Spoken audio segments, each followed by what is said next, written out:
Hello guys, welcome to our YouTube channel Study with Naveen Kumar after a very long time, and today we are focused on ancient Indian history and topic is Stone Age और Stone Culture।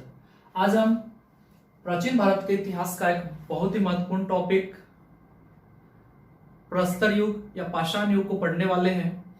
ये हमारे उच्चतर स्तर पे जितने भी assistant professor या UGC net JRF की एग्जामिनेशन होती है उसमें इस सेगमेंट से काफी क्वेश्चंस पूछे जाते हैं, लेकिन सामान्य तौर पर ये हमारे स्टडी का हिस्सा नहीं होता, सो ये हम लोग मिस कर जाते हैं वहां के क्वेश्चन को।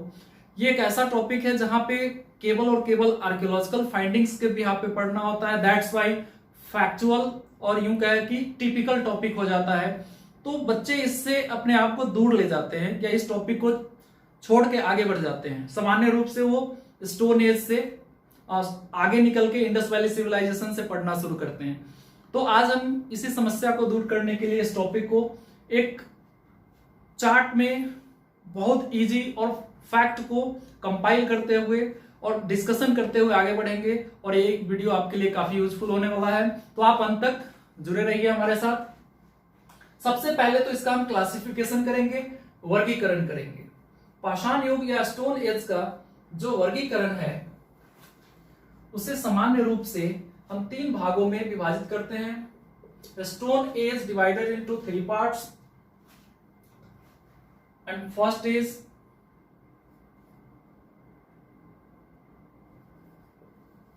पैलियोलिथिक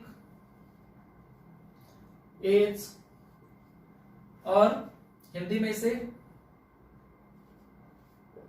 पूरा पाषाण युग। दूसरा मेसोलिथिक,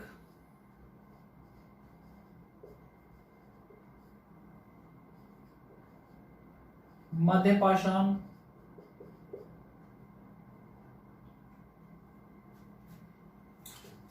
एज युग। तीसरा नवपाषाण युग।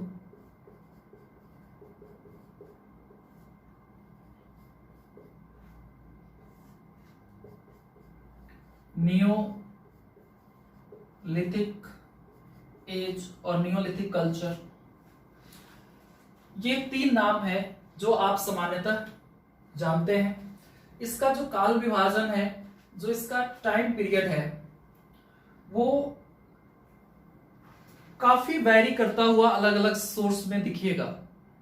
जैसे अगर आप वर्ल्ड हिस्ट्री के कंसर्न में पढ़ेंगे तो ये चार्ल्स डार्विन के सिद्धांत के आधार पे 56 लाख वर्ष पूर्व से स्टार्ट होगा, from approx 56 lakh years ago from today.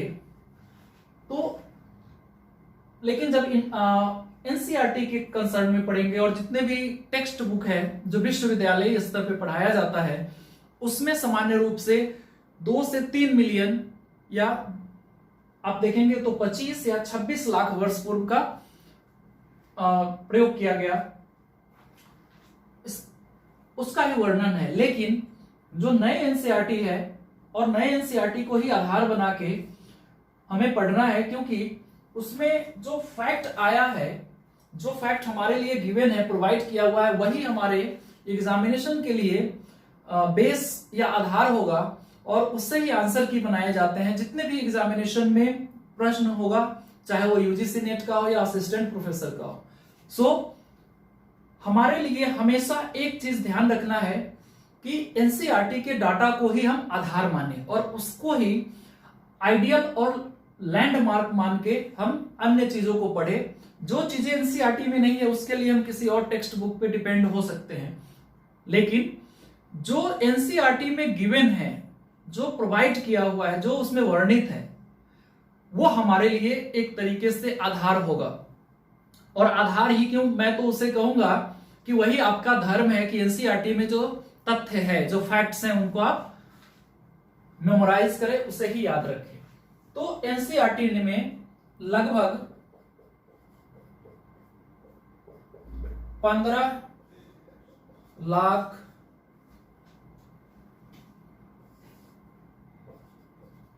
वर्ष पहले, इसे आप लिखेंगे approx 15 lakh years ago to approx 12,000 years ago, या हिंदी में इसे लिखेंगे लगभग 12,000 वर्ष पहले तक। तो ये तो क्लियर हो गया कि जो हमारा डेट है वो 15 लाख से 12,000 के बीच का है, जो किससे रिलेटेड है, इस पैलियोलिथिक एज से जुड़ा हुआ है। इसी डेटा को, इसी फैक्ट को आप याद करेंगे और इसको ही आधार बना के एग्जामिनेशन में अगर प्रश्न आता है तो उसे बनाएंगे। तो ये बहुत बेसिक फैक्ट है, एनसीईआरटी में दिया हुआ है। अब देखेंगे मध्यपाषाण काल का टाइम पीरियड क्या होगा। मध्यपाषाण काल के टाइम पीरियड को डिफाइन किया गया इसके जस्ट बाद से, यानी from,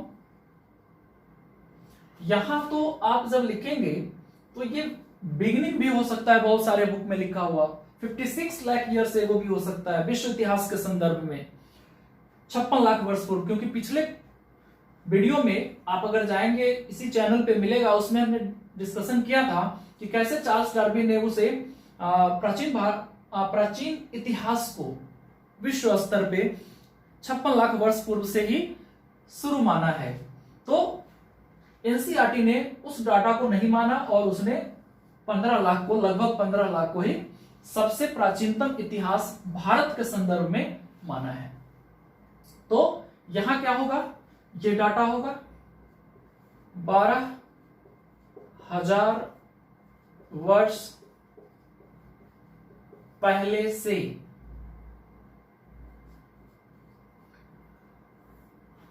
approx 12,000 years ago to, अब आपको मैं एक बात बताऊं, बहुत सारे पुस्तक में ये वाला शब्द नहीं यूज किया गया होगा 12,000 वर्ष पहले, या फिर ये कहे कि बहुत सारे बुक में बीसी का प्रयोग किया जाता है, बीसी और एडी। जब ये बीसी में हम जाएंगे, इसी डाटा को बीसी में 10,000 बीसी लिखा जाएगा। क्यों? क्योंकि हम 2000 ईस्वी जब इसमें ऐड कर देंगे तो ये 12,000 वर्ष पूर्व हो जाएगा। तो 10,000 बीसी या 12,000 वर्ष पूर्व को आप मानेंगे इन दोनों के बीच का कट ऑफ, यानी दोनों को सेपरेट किया जाता है लगभग कब, 12,000 वर्ष पहले या 10,000 बीसी। अगर ये कहीं आपको 9,000 बीसी मिल जाए तो भी घबराना नहीं है। क्यों? क्योंकि हमने पहले ही बताया कि बहुत सारे रिसर्च बुक में ये तथ्य आगे पीछे होगा। यहां से इसको आप आगे बढ़ाएंगे लगभग 7,000 वर्ष पूर्व तक, यानी 5,000 बीसी। तो ये मध्यपाषाण काल का रेंज है, टाइम पीरियड है। फिर नियोलिथिक का, अब यहां पे थोड़ा सा फ्लैक्चुएट करेगा। हम कई बार नियोलिथिक को या नवपाषाण काल को 7,000 बीसी नोट डाउन कर लेते हैं, या 9,000 वर्ष पूर्व से। ऐसा इसलिए क्योंकि इन दोनों के बीच में एक ट्रांजिशन पीरियड है जिसमें बहुत सारे फीचर्स मेसोलिथिक कल्चर का होगा और नियोलिथिक से मैच करता होगा। हालांकि यहां भी ऐसा कुछ देखने को मिलेगा, क्योंकि नॉर्मली मेसोलिथिक एज और Mesolithic culture known as transitional phase between Paleolithic age and Neolithic age। अर्थात मध्य पाषाण युग को पुरा पाषाण युग और नव पाषाण युग के बीच के संक्रमण कालीन युग के रूप में जाना जाता है। तो संक्रमण से मतलब है कि इस पूरा पाषाण युग का परिवर्तन नव पाषाण काल युग में होने के मध्य जो घटना घटित हुई उसको मध्य पाषाण काल कह दिया। तो ऑब्वियस है कि इसके फीचर मैक्सिमम इससे मिलेंगे और फिर इससे मिलेंगे, यानी इनका अपना कुछ स्पेसिफिक चीज तो हो सकता है, बट इसमें मैक्सिमम चीजें इन दोनों से मैच करता हुआ होगा, तभी तो ट्रांजिशन होगा, ट्रांजिस्ट करता हुआ होगा, राइट। तो यहां पे अगर ये फ्लेक्सिबिलिटी मिले तो फिर हमें घबराना नहीं है, तो हम याद रखेंगे। और वैसे भी मैं बता दूं कि ये सारा फैक्ट आपके एग्जाम में नहीं पूछा जाता, ये एक अवधारणा के लिए, कंसेप्ट क्रिएटिंग के लिए इंपॉर्टेंट है, याद रखना है। यहां से सामान्य रूप से अगर आप देखेंगे नव पाषाण काल का, तो ये 3000 वर्ष पूर्व तक देखने को मिलता है, और कहीं कहीं तो इसे 1000 एडी तक डेवलप करता हुआ दिखाया गया है, 1000 एडी तक। क्योंकि जब दक्षिण भारत के इतिहास को रिलेट करते हैं नव पाषाण काल युग से, तो वो 1000 तक चला जाता है, लेकिन उत्तर भारत के इतिहास के संदर्भ में ये 3000 वर्ष पूर्व तक ही है। फिर से समझिए, जब दक्षिण भारतीय इतिहास मीन्स मेगालिथिक एज या महापाषाण युग को नव पाषाण युग से इंटर रिलेट करेंगे, जोड़ देंगे, उस अवस्था में ये 1000 ईस्वी तक चला जाएगा, यानी आज से केवल 1000 वर्ष पूर्व तक, केवल 1000 वर्ष पूर्व तक। और ऐसा आर एस शर्मा जी ने अपने रिसर्च बुक में और पुरानी वाली एनसीईआरटी में लिखा हुआ था कि megalithic age known as neolithic culture of south India. तो दक्षिण भारत के महापाषाण युग को नव पाषाण काल युग के रूप में अगर जाना जाता है, तो इसका मतलब महापाषाण काल का युग जब तक होगा, एग्जिस्ट करेगा, उस काल को हम नव पाषाण काल युग के साथ रख सकते हैं। तो यहाँ पे एक बड़ा रेंज है, इसको हमें इस रूप में देखना होगा, और ये क्लासिफिकेशन को आप अंडरस्टैंड कर लेंगे, अपने नोटबुक में जरूर नोट कर लेंगे। अब हम फिर इससे और आगे बढ़ाएंगे, क्योंकि इस पीरियड का डेवलपमेंट फिर से क्लासिफिकेशन फिर से 3 भागों में किया जाएगा। ध्यान रखना है, चूंकि इसका पीरियड बहुत विस्तृत है, वृहत है, तो इस वजह से इतिहास को सुविधाजनक बनाने के लिए और इसे आसानी से समझने के लिए इसके कुछ विशेषताओं को ध्यान में रखते हुए इसके 3 कैटेगरी फिर से बना दिया गया। तो पूरा पाषाण काल को ए, बी और सी 3 भागों में डिवाइड करेंगे। वैसे हमने इसको एक कहा था, ये दूसरा है और ये तीसरा है, तो 1A, 1B, 1C। इस युग का पहला नाम है पूर्व पूरा पाषाण काल, या क्या कहेंगे इसे, निम्न पूरा पाषाण काल। निम्न, ये टेक्निक ये ऐड हो जाएगा वर्ड, बाकी ये एज टू एज रहेगा, ठीक। इंग्लिश में इसे कहेंगे प्री और lower palaeolithic as.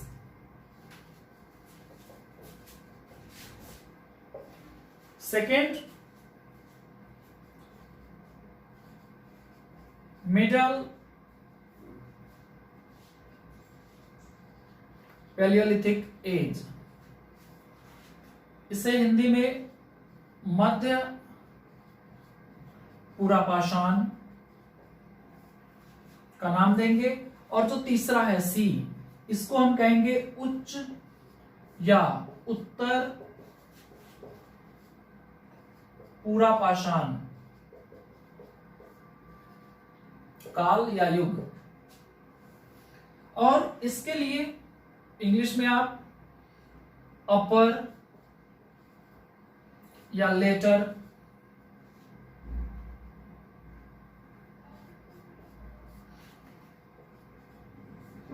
Palaeolithic as.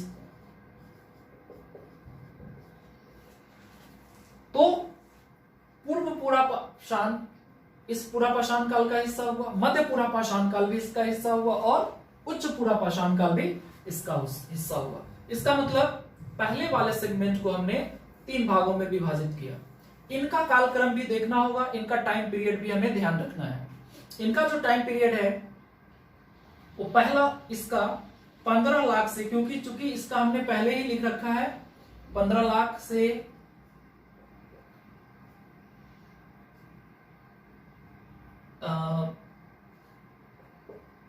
10,000 BC तक। तो इस हिसाब से इसका जो पहला है पूर्व पुरापाषाण काल 15 लाख से कहां तक होगा बताइए? 1 लाख तक, 1 लाख वर्ष पहले तक या पूर्व तक। From 15 lakh years ago to 1 lakh years ago। 15 lakh से 1 लाख के बीच का जो काल है उसको पूर्व पुरापाषाण या निम्न पुरापाषाण काल के नाम से जानेंगे। This period known as pre और लोअर पैलियोलिथिक एज, राइट। फिर इसका टाइम पीरियड 1 लाख से शुरू होगा, कब तक? 1 लाख वर्ष पूर्व से 36,000 वर्ष पूर्व या पहले तक। तो इसका टाइम पीरियड 1 लाख से 36,000 हुआ, यानी इस बीच के काल को मिडिल पैलियोलिथिक और मध्य पुरापाषाण काल के नाम से जानेंगे। अब हम बात करें उच्च या उत्तर पुरापाषाण काल की। देखिए, ध्यान रखिए, यहां भी इन दोनों के बीच का ये ट्रांजिशन है, ट्रांजिशनल पीरियड है, संक्रमण काल का युग है। यानी यहां भी हम ठीक इसके जैसा कह सकते हैं कि middle palaeolithic age known as transitional phase between pre palaeolithic and upper palaeolithic, या मध्य पुरापाषाण काल को निम्न पुरापाषाण या उच्च पुरापाषाण काल के बीच का संक्रमणकालीन युग माना जाता है। तो इस वजह से इसका जो टाइम है इस 36,000 से पहले ही शुरू हो जाएगा। आपके एनसीईआरटी में 40,000 वर्ष पूर्व लिखा होगा, से कब तक? जो हमने इसका कट ऑफ बनाया था, यानी जहां से मध्य पाषाण काल को हम शुरू कर रहे थे, तो 10,000 तक, 10,000 वर्ष पूर्व तक। यानी आज से 10,000 वर्ष पूर्व तक का जो काल था वो उच्च पुरापाषाण काल का था। फिर यहीं से कंटिन्यू होगा मेसोलिथिक का और फिर नियोलिथिक का। तो ये क्लासिफिकेशन फैक्चुअल है, बिल्कुल फैक्ट है, इसमें कोई कंसेप्ट नहीं है। तो इसे आप याद कर लेंगे, मेमोराइज कर लेंगे। और अब हम इसके कल्चरल एस्पेक्ट्स को देखेंगे, यानी इस युग में, इस काल में जो मानव है उनके बारे में अध्ययन करेंगे। और यहां से मैक्सिमम क्वेश्चन आएगा। यहां से क्वेश्चन नॉर्मली नहीं आता भी है तो पूछा जाता है कि किस युग को पाषाण काल का संक्रमण युग कहेंगे, तो आप आंसर करेंगे मेसोलिथिक एज। अगर वो पूछ ले मध्य पुरापाषाण काल किसके बीच में संक्रमण युग है, तो आप आंसर कर देंगे पूर्व और उत्तर या निम्न और उच्च। इस रूप में आप इसको डिफाइन कर सकते हैं। यहां पे मेसोलिथिक इन दोनों के बीच में पूरा संक्रमण का युग है। इसमें सबसे जो लंबे समय तक जो पीरियड चला है वो कौन सा है? आप देख रहे हैं निम्न पुरापाषाण काल। और जो सबसे शॉर्ट पीरियड है इन सभी में वो मेसोलिथिक एज होगा। क्यों? क्योंकि ये भी लगभग देखिए 1 लाख से 36,000 तक है, ये भी 40,000 से 10,000 तक है, लेकिन ये 10,000 से केवल 7,000 तक है या 10,000 से 5,000 तक है, जो कि पहले डिस्कशन आप कर चुके हैं। चलिए अब इसको, अब हम लोग इन सभी टॉपिक को अलग से इनके कल्चर के अकॉर्डिंग पढ़ने का प्रयास करेंगे। स्टोन एज का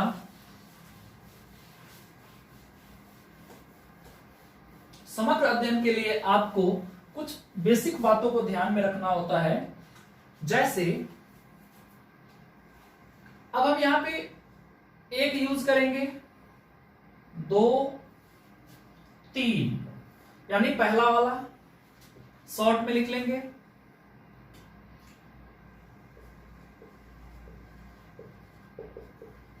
पैलियोलिथिक, ये वाला कौन था? मेसोलिथिक, और ये नियोलिथिक। नवपाषाण काल, मध्यपाषाण काल और पुरापाषाण काल। इसके ए बी सी कौन कौन सा था? Lower, middle and upper. ठीक है, तो बेसिकली ये टॉपिक इस रूप में आप पढ़ेंगे।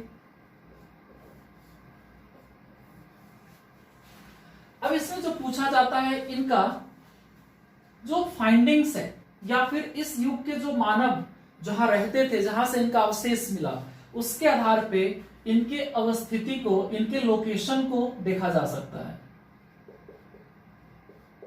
इनके अवस्थिति को देखा जा सकता है,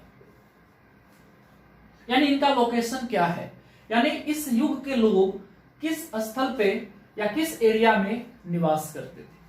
तो नॉर्मली पेलियोलिथिक एज का जो टाइम है, क्षेत्र है, ये शिवालिक घाटी से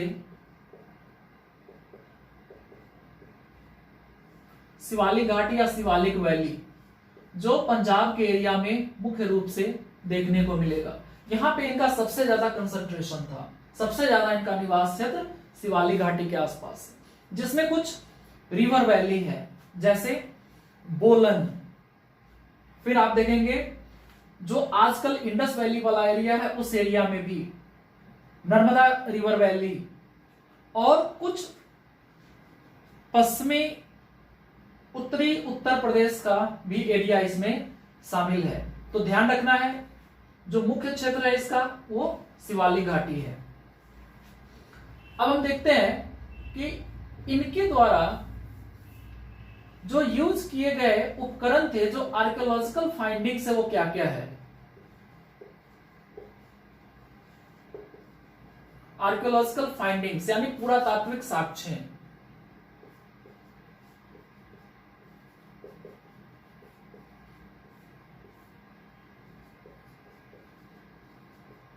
तो सबसे इंपॉर्टेंट है कि इनके टूल्स क्या क्या थे,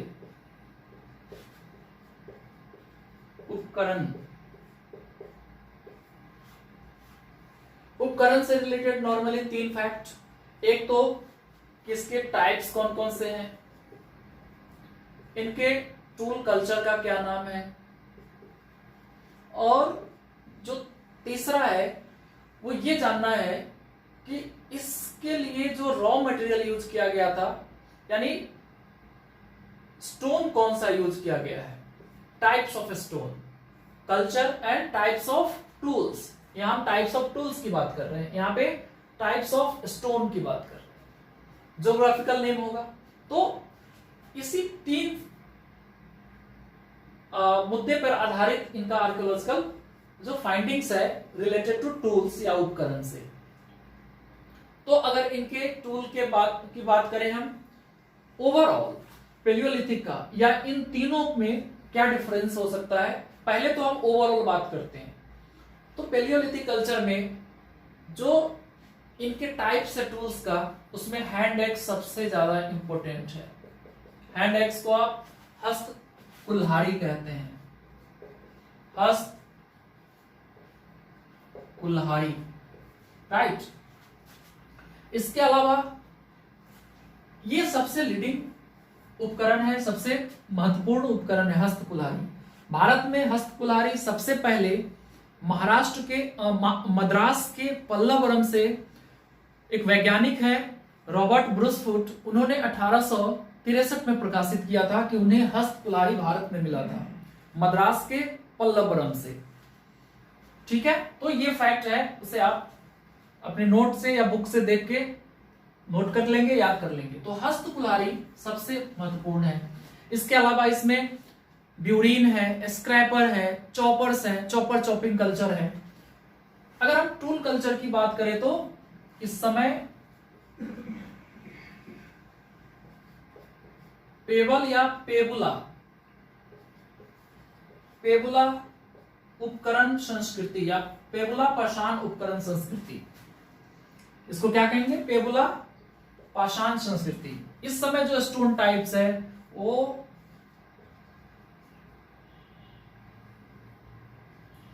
क्वार्टजाइट,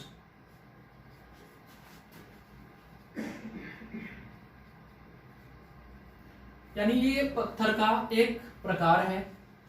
क्वार्टजाइट पत्थर का प्रयोग इनके उपकरण निर्माण में किया गया था।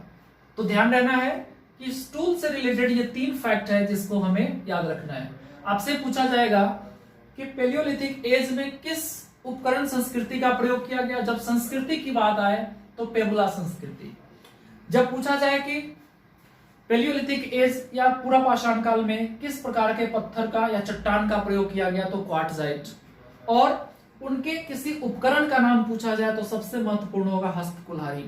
हस्तकुल्हाड़ी के अलावा हमने चॉपर कहा, ब्यूरीन कहा। तो ये सारे उपकरण किससे जुड़ा हुआ होगा? पेलियोलिथिक से, पेलियोलिथिक कल्चर से, यानी पूरा पाषाण काल से।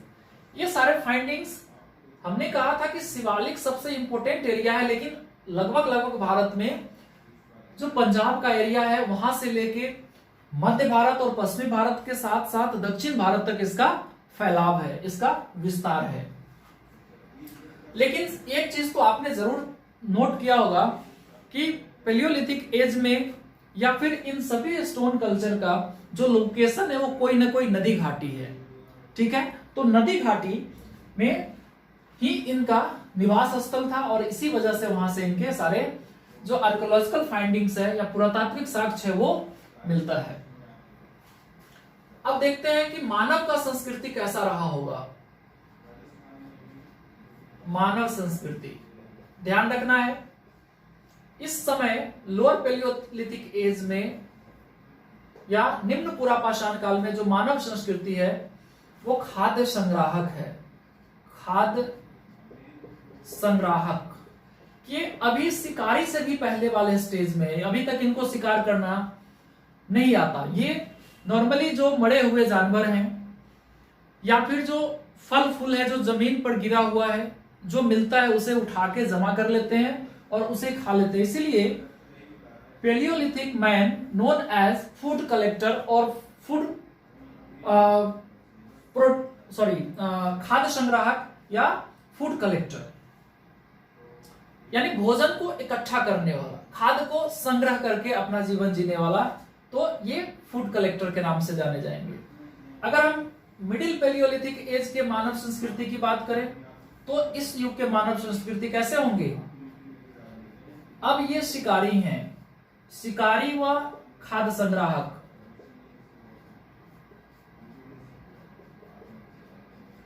ध्यान रखना है। अगर हम अपर की बात करें तो पसंद आधारित शिकार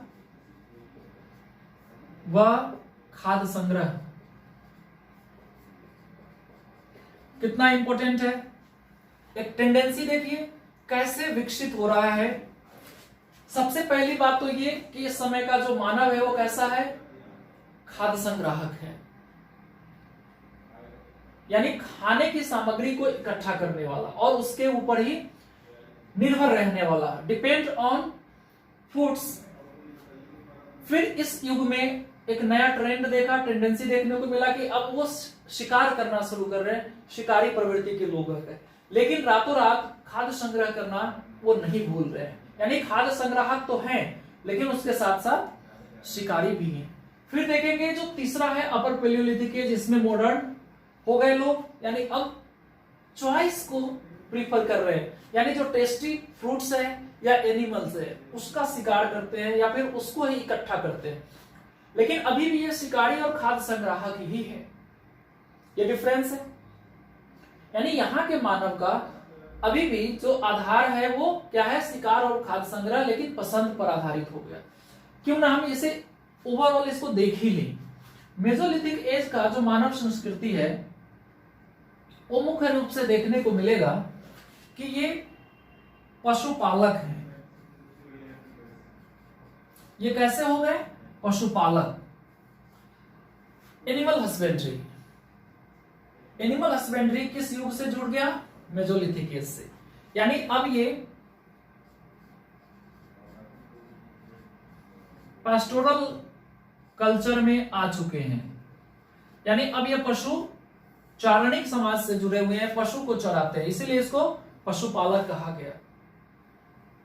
अगर आप देखें इनका जीवन किस पे आधारित है, तो इनका प्रोडक्ट क्या होगा, इनके पशुपालक, पशु, उनसे मिल्क प्रोड्यूस हो सकता है, उनके मांस खाएंगे या जो भी इससे मिलता जुलता चीज है। आज इसके अलावा ये तो एक टेंडेंसी है जो डेवलप किया, लेकिन ये चलता रहेगा। ये वाला पसंद के आधार पर शिकार और संग्रह तो होगा ही। आज भी बहुत सारे ऐसे शेड्यूल्ड ट्राइब्स हैं जो एनिमल्स के ऊपर ही अपना जीवन आधारित कर रखे हैं, या फिर आज भी वो फूड कलेक्टर है, भोजन को जमा करके वो जीवन जीते हैं।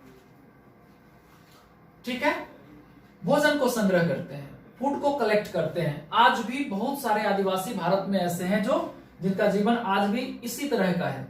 फिर आप देखेंगे कि जो टेंडेंसी है नियोलिथिक एज में, ये सारे लोग क्या हो गए, कृषक हो गए। कृषक यानी अब ये खेती करते हैं, एग्रीकल्चर है, एग्रीकल्चरल है।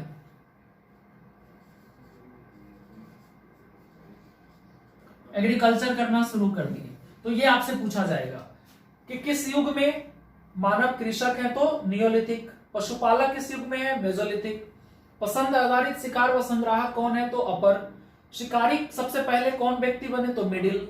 खाद्य संग्राहक कौन है, तो लोअर पैलियोलिथिक एज के लोग हैं। इसके अलावा अगर आपसे पूछा जाए कि किस युग के मानव को आग की जानकारी हुई, आग की जानकारी किस युग के मानव को है, तो आप आंसर कर सकते हैं कि सबसे पहले आग की जानकारी लोगों को जो हुआ वो लोअर पैलियोलिथिक एज में ही है।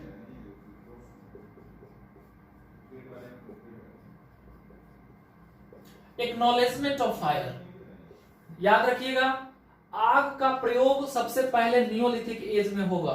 तो कितना डिफरेंस है, आग का उपयोग, यूज ऑफ फायर, कितना डिफरेंस है। जानकारी होना और उसका यूटिलाइज करना, उसको उपयोग करना, ये दोनों डिफरेंस है इन दोनों के बीच में। इनके पास केवल जानकारी है, नॉलेज है। ये देखते हैं अपने परिवेश में कि कैसे प्राकृतिक रूप से घर्षण से आग लग जाती, लेकिन इस युग में ये सीख लिए प्रकृति से कि कैसे हम कृत्रिम रूप से आग को जला सकते हैं, यानी अपने प्रयास से आग को जला सकते हैं। तो ये दो फैक्ट बहुत इंपॉर्टेंट है। इसके अलावा मानव संस्कृति का एक बहुत इंपॉर्टेंट हिस्सा है कि लोअर पैलियोलिथिक एज के मानव, अपर पैलियोलिथिक एज के मानव के युग में ही भाषा का विकास हुआ। लिंग्विस्टिक डेवलपमेंट ऑफ लैंग्वेज किस युग में, अपर पैलियोलिथिक एज में। तो ये जो फैक्ट्स आपने अभी देखा ये काफी इंपॉर्टेंट है, जो इस पीरियड से है या इस पीरियड से है या इस पीरियड से है। ठीक है, इसको नोट डाउन कर लीजिए।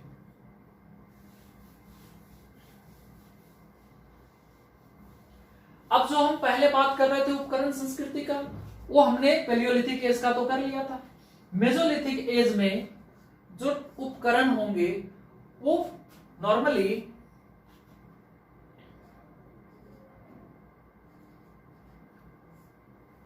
माइक्रो होंगे, यानी सूक्ष्म पाषाण संस्कृति।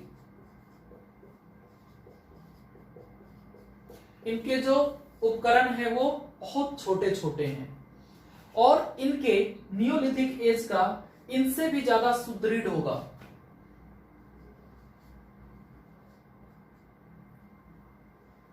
सुदृढ़ शार्प यानी तीक्ष्ण, सबसे ज्यादा तीक्ष्ण इनके उपकरण होंगे नियोलिथिक एज में। इनका माइक्रोलिथ होगा, माइक्रोलिथ, लिथ मतलब स्टोन, तो माइक्रोलिथ स्टोन टूल्स यूज किया गया मेसोलिथिक में। आपने देखा था कि पैलियोलिथिक में कौन सा यूज किया गया था, तो हमने नाम दिया था पेबुला या पेवल टूल कल्चर, अभी कुछ देर पहले देखा आपने, ठीक है। तो इसका भी एक क्लासिफिकेशन हो सकता है लोअर, मिडिल और अपर में। लोअर वाले, मिडिल और अपर को भी 3 अलग अलग नाम से जाना जाता है। सामान्य रूप से लोअर पैलियोलिथिक एज में हम पेबुला यूज कर लेंगे, लेकिन इसका नाम होगा शल्क संस्कृति। देखिए, इसको हम कहते हैं शल्क संस्कृति या flat tool culture, flat tool culture. जब हम बात करेंगे इस मिडिल पैलियोलिथिक एज का, तो इसमें होगा लेवा लेवा तकनीक से आधारित लेवा लेवा तकनीक। लेवा लेवा तकनीक related to Levallois technique and Levallois technique related to Neanderthal human being, यानी जर्मनी के निएंडरथलेसिस वैली में जो मानव रहता था उसे निएंडरथल मानव कहते थे। ये पिछले वीडियो में है, आप उसको देख लेंगे। तो निएंडरथल मानव के द्वारा जो उपकरण बनाया गया था उसको लेवालोइस कहा जाता था, लेवालोइस,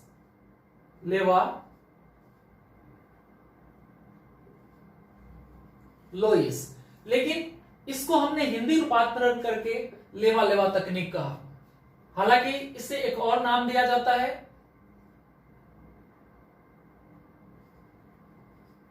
चॉपर चॉपिंग टूल कल्चर। इसका मतलब है कि यह स्थानीय नाम है। चॉपर का मतलब चॉप करने वाला यानी काटने वाला। अब जो उपकरण बनाए जा रहे हैं वो सामान्यतः कैसा है, पहले वाले से, पेबुला से विकसित है। इस युग में जो टूल बनाए जा रहे हैं वो काफी धारदार है, उसके किनारे या उसका एज काफी विकसित है। फिर आप बात करेंगे कि अपर पैलियोलिथिक एज में, तो इस युग में आते आते जो उपकरण बन गए वो डबल साइड एज है, या उनका जो टेक्निक है माइक्रोलिथ से जस्ट पहले का है और उनका भी विकसित है। जैसे इस युग में जो स्टोन टूल्स बनाए गए थे उसमें ब्यूरीन तो था ही, इसके अलावा जो इसमें इंपोर्टेंट टूल्स बना दिया गया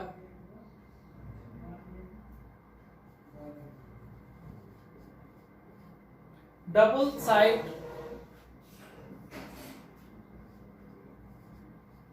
एज्ड, यानी दोनों तरफ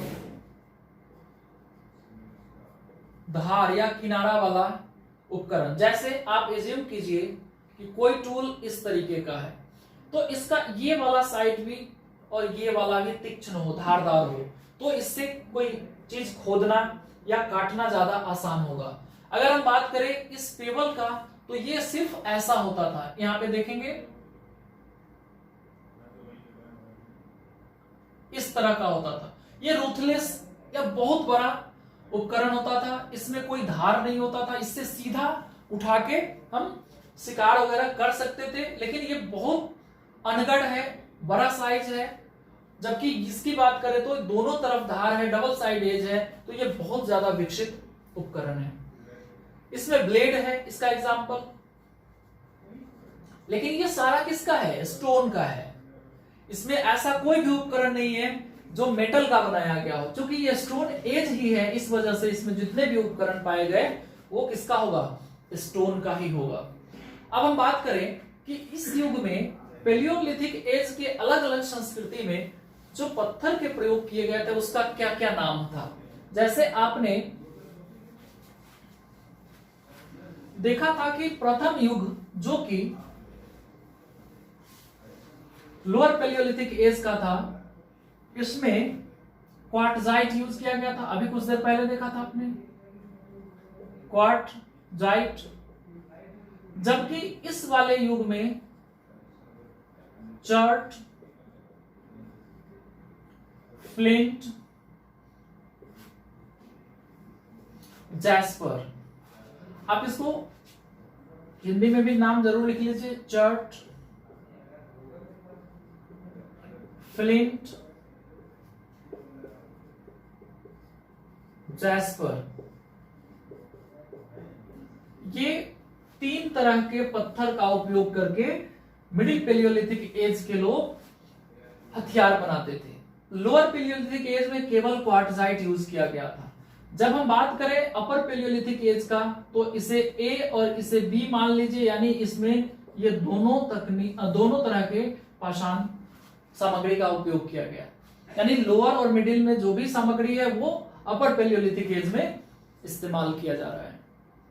ठीक है, अब हम जो एक अवस्थिति की बात हमने स्टार्टिंग में किया था, तो अगर देखा जाए तो सोहन घाटी, बोलन घाटी और नर्मदा घाटी और कृष्णा घाटी में पैलियोलिथिक एज है, तो वो वाली स्थिति विकसित होने के साथ साथ इसमें भी कंटिन्यू होगा और इसमें भी कंटिन्यू होगा। ध्यान रखना है, इसमें चेंजिंग जरूर होगा। जैसे हमने कहा कि प्रारंभिक युग में जो सबसे इंपॉर्टेंट था पैलियोलिथिक एज में, वो सोहन घाटी है। सोहन घाटी शिवालिक वैली का ही हिस्सा है, ध्यान रखना है। सोहन नाम का नदी है जो शिवालिक पर्वत से ही उसका ओरिजिन हुआ था, इस वजह से सोहन नदी घाटी शिवालिक वैली में ही है उनका अवस्थिति। जो पहले मैंने यहाँ पे बताया था उसको याद रखिएगा, मिस ना हो। तो सोहन नदी घाटी उसी जोन में है जहां शिवालिक वैली था। इसमें दूसरा हमने कहा था नर्मदा नदी घाटी। फिर तीसरा इसमें हमने कहा बोलन, जो कि उत्तर प्रदेश में है। और चौथा हमने कृष्णा घाटी कहा, जो पल्लवरम में जो स्टोन टूल मिला था वो इसी वैली का हिस्सा रहा होगा। अभी कुछ देर पहले आपने जो देखा था कि रॉबर्ट ब्रूसफ्रूट ने जो हैंड एक्स फाइंड किया था उत्खनन करने के पश्चात, वो इसी वैली से मिला है।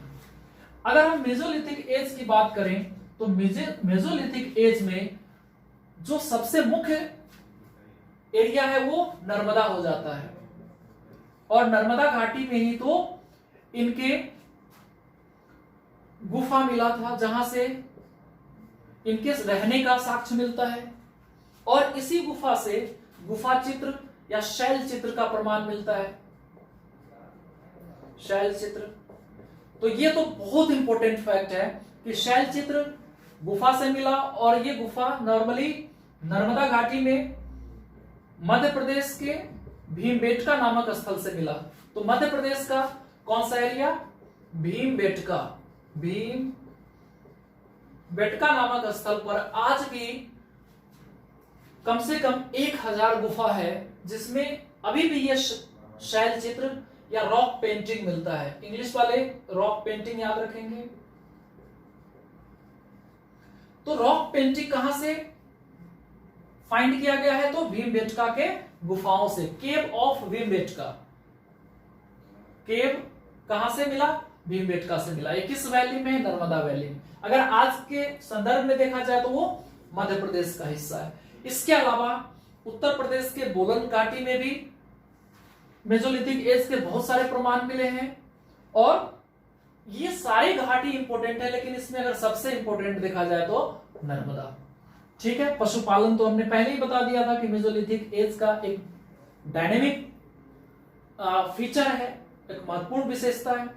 ठीक इसी तरीके से नियोलिथिक कल्चर में जो मानव कृषक बन गए, इनका जो सबसे इंपॉर्टेंट क्षेत्र है फिर से सोहन घाटी हो जाएगा। तो अलग अलग टाइम पीरियड में इनका जो सबसे मुख्य क्षेत्र है वो अलग अलग है। जैसे सोहन घाटी पैलियोलिथिक में भी है और नियोलिथिक में भी है, जबकि मेसोलिथिक एज में नर्मदा घाटी सबसे मुख्य घाटी है। इसको ध्यान में रखना है। अब देखिए, हमने अभी बताया कि ये जो कृषक संस्कृति है नवपाषाण काल का, वो सबसे ज्यादा कहां से मिला? तो सोहन नदी घाटी से। अब ये सोहन नदी घाटी आपके बुक में अगर ना मिले तो वहां पे मेहरगढ़ लिखा होगा, क्योंकि मेहरगढ़ से ही भारत में सबसे प्राचीनतम कृषि का साक्ष्य मिला है, साक्ष्य या प्रमाण। कौन सा? मेहरगढ़ से गेहूं उत्पादन होने का प्रमाण मिलता है, वीट प्रोडक्शन। तो वीट प्रोडक्शन सबसे पहले कहां हुआ? तो मेहरगढ़ में। मेहरगढ़ का लोकेशन आज कहां है? पाकिस्तान में। पाकिस्तान के क्षेत्र में चला गया, लेकिन उस समय आप जानते हैं 1947 से पहले ये भारत में ही था। तो सोहन नदी घाटी में ही एक स्थल है मेहरगढ़, वहीं से सबसे पहले कृषि के प्रमाण मिलते हैं। और सबसे पहले मानव के द्वारा जो उगाया गया या प्रोड्यूस किया गया क्रॉप्स है, फूड क्रॉप्स है, वो वीट ही है।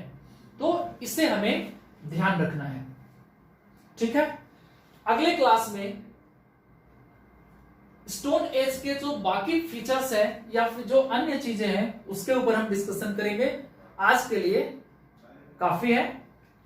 तो इससे रिलेटेड जो डाउट होगा आप मैसेज बॉक्स में नोट कर लिखेंगे, पूछ लेंगे, मैं आपको आंसर कर दूंगा। और अगले टॉपिक में जो इसका हिस्सा रह गया उसके ऊपर डिस्कशन कर लेंगे। तो ठीक है, आज के लिए यहीं तक, धन्यवाद।